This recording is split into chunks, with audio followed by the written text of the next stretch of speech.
This is a short video on how to protect yourself against toxic people.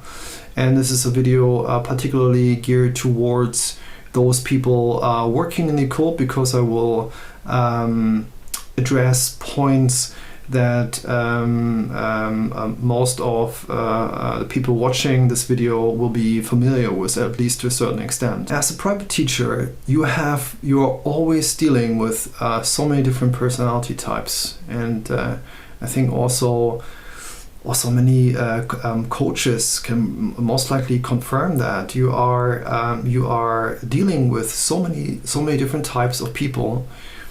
And you have to find different modes of teaching for these people to define their strong aspects of learning.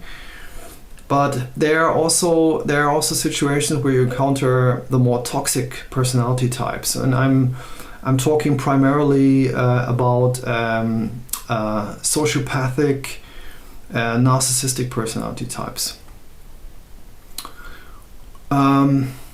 So these are basically personality types that do not necessarily seek your advice just for learning something new. I mean, they may be interested in what you have to offer, but they have like a second plan, like a second or there's an underlying theme going on, like a scheme. There's an underlying intention that they hide from you, that they will not disclose. And in the past, I was completely powerless against these personality types, because I absolutely didn't know what to do against them or how to protect myself from them. I tried different stuff, but I was not in the occult at that point. So I had basically no real way of blocking them out of my life. Basically, I used my understanding of how to read people, and just identified the people that were sucking the life out of me, and I just kicked them out. So just made up and just basically told them that I can no longer teach them anymore. So that was relatively simple, but if you do that with a healthy personality type, just remember that. If you do that with a healthy personality type, they will not make a big deal out of it. So for example, if I take, let's just invent something. If I just take piano lessons with a local teacher here, for example, and I'm really just interested in piano playing, and the teacher tells me at a certain point, hey Jacob, don't be mad at me, I have so much to do, and I'm trying to focus my business, or I'm trying to develop my business in a certain way so that I don't have much time teaching all of the students, so I have to set priorities.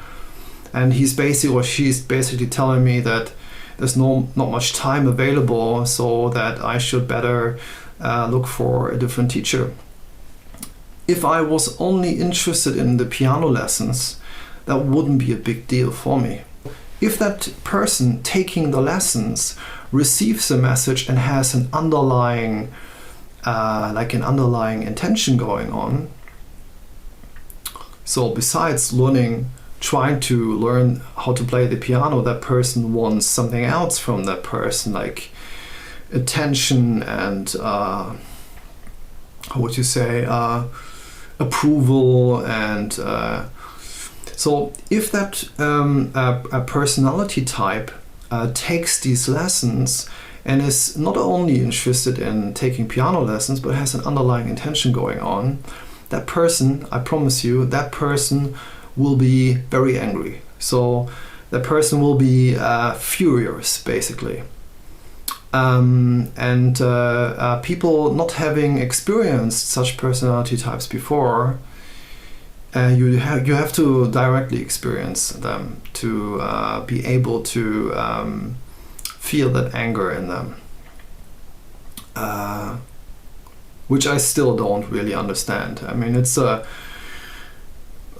most likely based on their upbringing, the emotional bond with their parents and stuff like that. I don't want to get into all these details. I'm just interested in how their personality unfolds and how they try to dominate their environment, because they are like basically like predators. So in the past I had no defense against them. Well, I thought I had no defense against them. Now that I am more into the occult, or now that I'm a practitioner of the occult, I have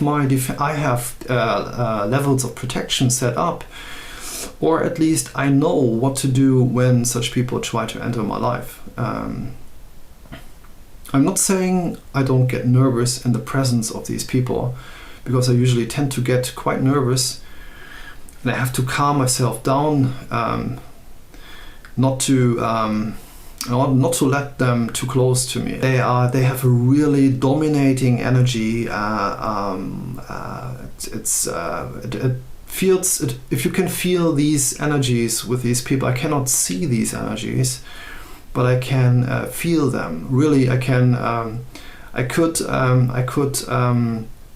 pick out such a personality type just by feeling the people. In a room of, let's say, 10, 15 people, I can select that person just by sensing their aura, or sensing their personality type, or what energies they emit. So if you are a bit like me, or sense these, I mean, there's so many different ways you could sense these energies. You could also some people see these energy fields. I'm more like I would say I can rather sense them and assess these people quite quickly. So I know quite quickly what I'm dealing with. In the first trial session, so to speak, they're just big actors. And then the second, third lesson, you will slightly uncover the hidden intentions. But they think you're so naive that you don't get it. And I play that game with them. So I let them believe that I have no clue what I'm dealing with. So this is basically the first step of my strategic attempt to control them, to let them believe that I have no defense, I have nothing, I have no idea, and I'm so naive and don't know what I'm doing. So this is the first step. So that your future target, basically, because you're preparing a level of protection, you're possibly also preparing a level of attack against them. So so that your future target basically overestimates their own position and underestimates the position of its victim. So this is a crucial point. So what you can do is, this is just a very, very simple step. You can use salt, put salt on the frame of the door, put salt on the doorsteps where people enter your flat or house, and put, maybe if you sit down with that person in a particular room of your house, put salt on the bit of salt on the chair, maybe. Or in that location somewhere. I have experienced that a couple of times now. I haven't tried it very often, but I have tried it a couple of times, and it has worked every single time. So it was like 2 or 3 times, I would say, and it has worked every time. There was once I taught a couple of students, and there was one particular student who became, in that lesson, became very agitated or angry, slightly angry, I would say. Had a very angry facial impressions. So you could tell that that person was absolutely not in a good mood. So I use salt basically as a level of constraint in that particular situation. You could constrain the other person using salt. And the fascinating thing is they will not come back. If you use it in your flat, they will find an excuse or something happens that they don't come back. At least that happened in these couple of instances that I have experienced. So that one time I used it on these two students, where just one was a bit of the toxic personality type, I would say. And the future lessons, there was always something going on, and there was no availability of a car, so that they could not come to my place. Somebody was ill in the family. What I also did is I put their names in a container and put the container in the fridge. So this is also a way to make their movements against you more like, how would you say, to destabilize them or to freeze their movements against you. So I would say this was not a very severe case, so that was quite harmless. I was not really affected very much by these students at all. So, but I tried it. I thought, okay, that one student had like a little touch of that toxic type, so I just wanted to try it out. It worked. So there was a combination. So salt, after the salt application here in this flat, that was the last time they came to this place. I also used that method, for example, on one of my last students. A particular student decided, that particular student called me that that student was feeling a little bit sick that day and couldn't come. So I said, okay, it's not a big problem. I said, of course, I thought it's very interesting. A week later, that student came to my place and sat down. Again, I had a salt application prepared. And that student told me that I cannot practice so much guitar anymore. It's not possible for me to do it anymore, and maybe I will come back later next year or something like that. So that was very interesting. That student could not come anymore because there was no time available to practice. There was no time available really to. Of course, if you want to learn guitar, you need to practice. Yeah, I mean, that student told me there's no time to practice, or there's no time available to really make it to the lessons. The second part of the video where I talk about how to deal with toxic people as a black magician, and yeah, I think I just recorded the second part, but my camera crashed. So every time the storage capacity reached 100% or is full, then the camera crashes. So I'm doing it again. So I left off talking about a student that I used the salt application on, but I also used something else which you can find in Anton LaVey's book. Yeah, Coating also has a very good video on that, where you set up a black candle at night, and you use something like a link to that person, hold it over the flame and so on. I don't want to get into the whole procedure here. This is basically a way to control the mind of the object or the victim. Check out EA's video, it's very good, and it explains the whole process. You can also check out Anton LaVey's Satanic Bible. He also gets into the exact timing. Of course, if you want to control the mind of the person, infuse the mind with certain thoughts. You can do it at a time when the barrier of the person is down. So Anton LaVey, for example, suggests something like, I think he says 5 o'clock or something like that, or 4:30, 5 o'clock, like an optimal timing. You can also do it at the witching hour, 3 o'clock. That would be nice. I would say at some point between 3 and 5 is probably the ideal time when the person is asleep and you have a high chance of getting into the mind of that person. If you cannot get rid of these people through simple means, if that is simply not possible, and you cannot stand their presence anymore, and there's no way you can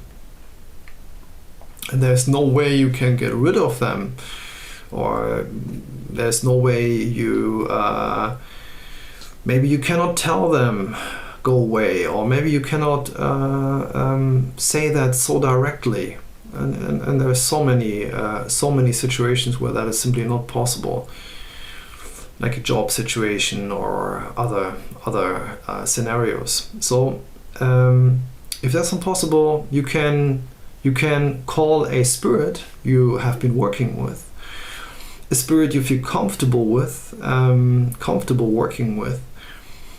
I think you should have a relatively close bond to that spirit. So pick a spirit that you feel comfortable with, that you have been working with for a longer time, or simply a spirit that you have a good relation with. Pick that spirit and tell that spirit what you're thinking about that situation, put your emotion in it, and express what you feel, and then ask the spirit to support you.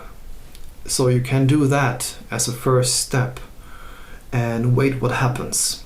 Just work with the abilities that you have. You don't need to hear, I think you don't need to hear anything or see anything in order to work with the spirit. You can also sense this particular energy. If you have worked with that particular spirit for a longer time, you know more or less the energy signature, or what the spirit feels like also after having completed the ritual, or how your own energy feels like. The difference between the energy before doing the ritual and how do you feel after the ritual. This is also like an indicator. What spirit are you working with, really? And what things happen afterwards is very important. But this would be a different video. That will be a completely different topic. How to differentiate different types of spirits. How can you tell what spirits you're working with? I'm not saying I know it all the time. I mean, I do my best to find it out, and there's definitely a clear pattern, often clear pattern of events following my work with a particular spirit. And depending on that energy, how I feel, the thoughts I have, my overall energy, I can sense, is it that or that, for example. So call a spirit you have been working with, and tell the spirit with the emotions that you have, the emotions that you feel. Tell the spirit the situation, and ask the spirit for support, and then close the ritual and see what happens.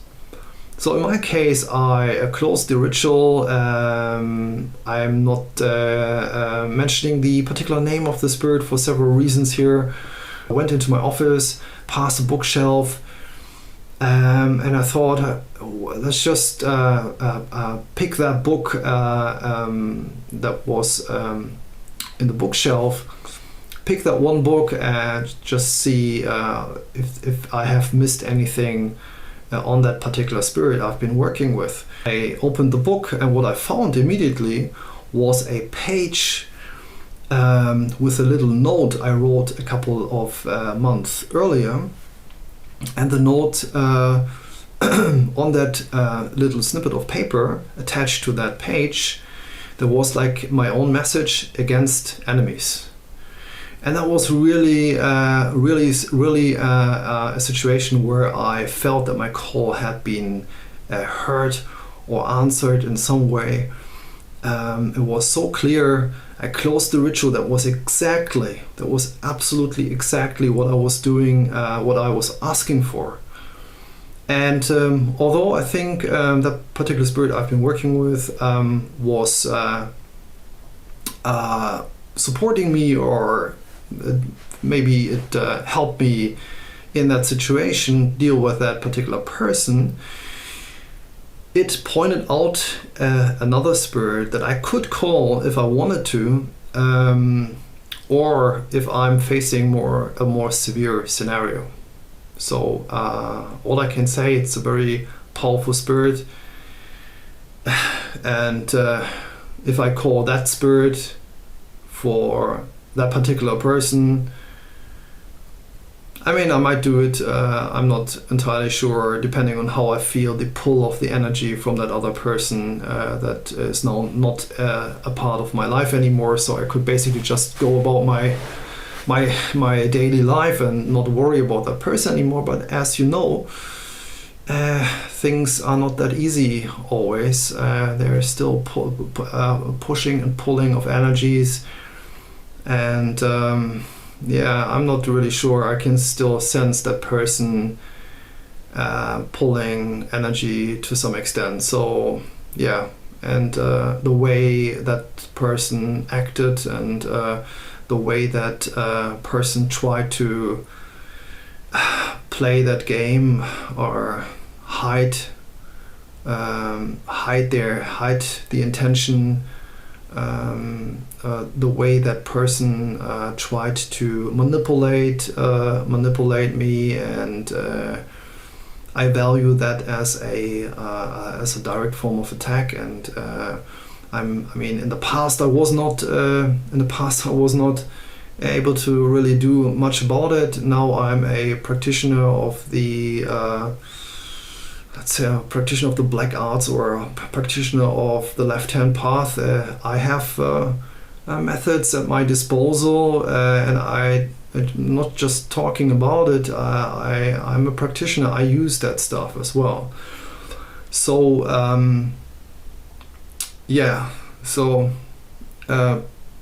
let's just keep that in mind. I have a high level of tolerance when it comes to such things, and I don't apply it easily. I apply it if I feel the need to, and in that particular case, I don't think, in more than one case, I have a list of people on that. I have a list of such people, and depending on the circumstances, how I still feel the energies of these people in my life, I make the decision to remove them or not. So it is protection and attack basically at the same time. I mean, I think sometimes you need to prepare a strategic attack just to make sure your own life is not suffering from it. And bear in mind, I'm not talking about just people. I'm not just talking about any type of person. So I'm really talking about like a real narcissistic, sociopathic person who is coming to you with another intention. So not just to take a lesson from you, but to play a game and to attack you when they can. And of course, this cannot be tolerated and needs to be punished. So,